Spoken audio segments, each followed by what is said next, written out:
Hey everyone, welcome back to KT Sessions. Today we are diving into the flow controls in Power Automate Desktop, an essential feature for creating efficient and logical workflows. Don't worry if you are new to automation, we'll walk through some simple examples to make it all clear. In Power Automate Desktop, flow controls are used to direct the sequence of action in your automation. They help you add logics, make decisions, repeat actions, or stop the flow based on certain conditions. So let's get started. When we go to the action pane, we can see this flow control group, and in this we have lot of actions. We are going to use all these actions. So first of all, let me show you the first action, which is comment. As its name suggests, comment, we can use this action to add some comments in our flow. For example, if you are performing some actions or some logics and you want to describe the working of those logics, those rules, so you can use this comment action to explain the working. For example, in next line, we are going to perform Excel write operation. So we can write, uh, we can add a comment and we can mention we are going to write the data output file. When someone else come and check this flow, so they can easily understand what we are going to do, what we are doing here. So that is why these comments are really very useful. You can add comments as per your requirements to make the things easier. For example, in the first line, we can add developer information, developer, KT sessions, developed on this date, release number, and all. All right. So let's move to the next action, which is label. This label acts as a destination of a go-to statement. We have this go-to statement or go-to action as well. So first of all, we need to create a destination or we need to create a label. For example, if I'm writing a code and I'm writing a sequence of steps, but what I want to do is in some cases or in some scenarios, if this condition is true or if this is false, so I want to skip some part of the code and I want my flow should jump or move to the a specific part. For that, we can use this label. So we can give the name to the label. For example, if I want to give a name, send email. And what I want to do is I have added one condition, and in this we are checking something. If this one is equals to this one, then directly go to this label. No need to go to line number 3, line number 4. Skip all the things and jump to this label. So for this, what I will do is I will use this action or the statement which is go to, and in this I will tell to which point or to which label we need to go. Basically, it will transfer the flow of the execution to the another point. So here you can see when we click on this drop down, it will give the list of all the labels. As of now, we have only one label. So we are getting only one value or one item, send email. Let me click on this and see. So now what it will do is it will directly move to this point, which is send email. So in programming languages, we have these type of functionality. I think in C language, we have, this is really very useful because sometimes we need to perform some actions. For example, if you are sending email, so we have write the code of sending email at the end or at line number 6. So what we can do is in our main code, so if we want to send email anywhere, so what we can do is we can directly assign this label, or we can directly go to that label. No need to write the code of send email here, or we can create a subflow also. We can call that subflow here as well.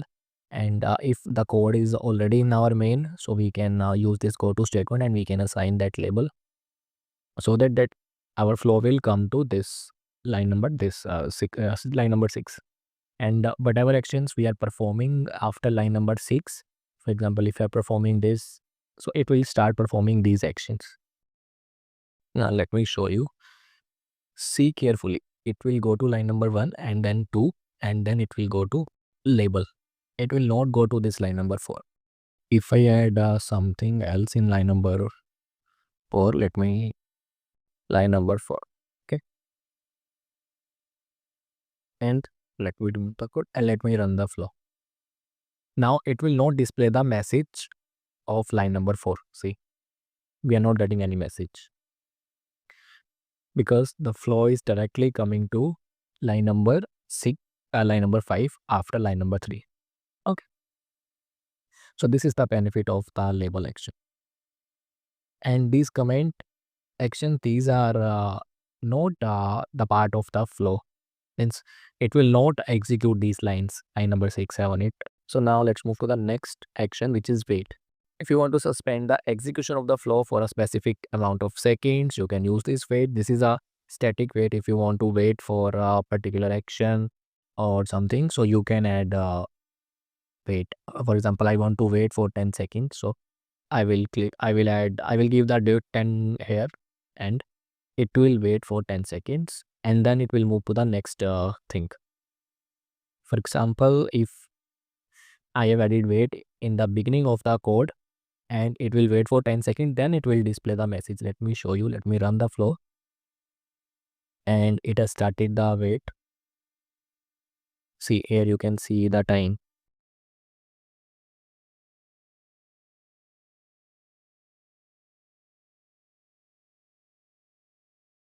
You can see after 10 seconds, it has moved to line number 2.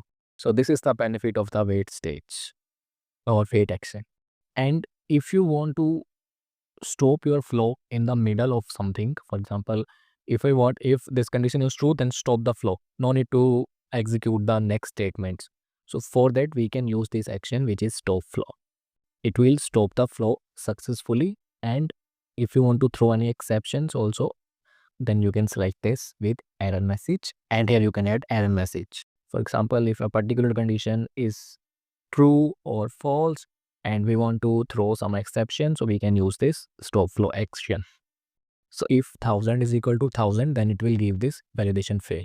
So if we run the flow, it will stop the flow here in line number 2 only, and we are getting this error validation fail.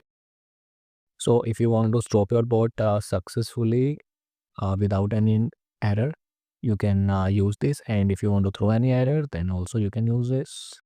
And as we saw in previous video, we can create a subflow and we can run the subflow. So for that, we use this run subflow action in the previous video. So if you have any subflow and you want to run it, you can use this run subflow action. And guys, if you are working on a very complex project or it is a simple project and you have divided your project into a small steps, so what you can do is you can create reasons. Means I will create one reason and I will assign step 1, and I will click on save. So in this, I can add I can perform whatever actions I want to do. For example, in step 1, I am reading some Excel file or I'm reading a Word file, whatever I'm doing. So I can add all those actions here. Okay. So these actions, for example, I'm performing here. So I have added all these. And what is the one of the benefit of this reason is we can collapse this, we can expand this. For example, if we are performing a lot of steps, so easily we can understand. Means in line number 1 to 4, we are performing this step, and to visually organize our actions into group for easier management, enclose them between a reason and an and reason action, and we can give the reason a distinctive name. These actions don't have any functional effect, but they help group and organize actions for maintenance and readability purposes. For example, we can collapse and expand a reason to help focus attention where needed. We can only use the reason and reason actions as pair. they must belong to the same scope to interlock correctly. If one of the two actions belong to another group of actions, such as a loop or conditional, the actions can't form a proper reason. Now let's move to the next action, which is exit subflow. As its name suggests, exit subflow. So we can't use this in our main subflow. See, we are getting this error. Exit subflow can't be outside a subflow. So we should use this exit subflow inside a subflow. So let me create one subflow, and in this only we can use this exit subflow. As we have this stop flow, similarly we have exit subflow. And if we want to stop our flow, means the main flow, so we will use this stop flow. And if we want to exit our subflow, means after a particular step or condition, we want to exit. We want to exit our subflow. So we will use this exit subflow. See, if this condition is true, so we want to exit our subflow.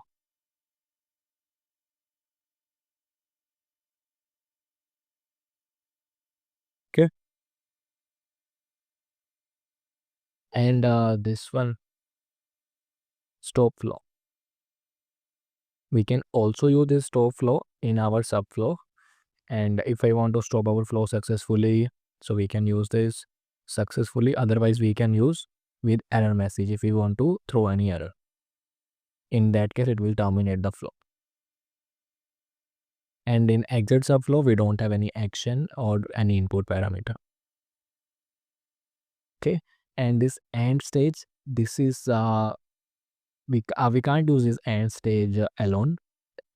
We use this type of stage with the loop stage. So when we use any for each loop or any other loop, then this loop will come with the end stage. But we can't use this loop stage. Sorry, we can't use this end stage anywhere else.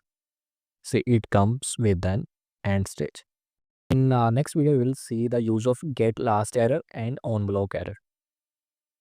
These actions are useful for error handling. And one of the another flow control is this one, run desktop flow. So if you want to run any other desktop flow, for example, we have lot of desktop flow you can see, and I want to run this data tables desktop flow inside my flow control. So I will use this run desktop flow action, and I will select the desktop flow, which is data tables.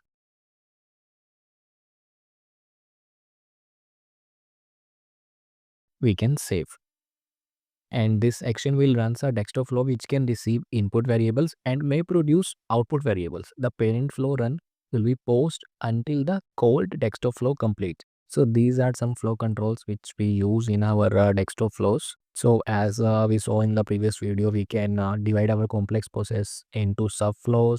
Similarly, we can divide our subflow or the main flow into regions, and we can divide our desktop flow into different desktop flows, and then we can call those desktop flows into our main desktop flow. For example, this is our master desktop flow or the main parent desktop flow. So in this we can create we can call another desktop flow which will be child of this desktop flow.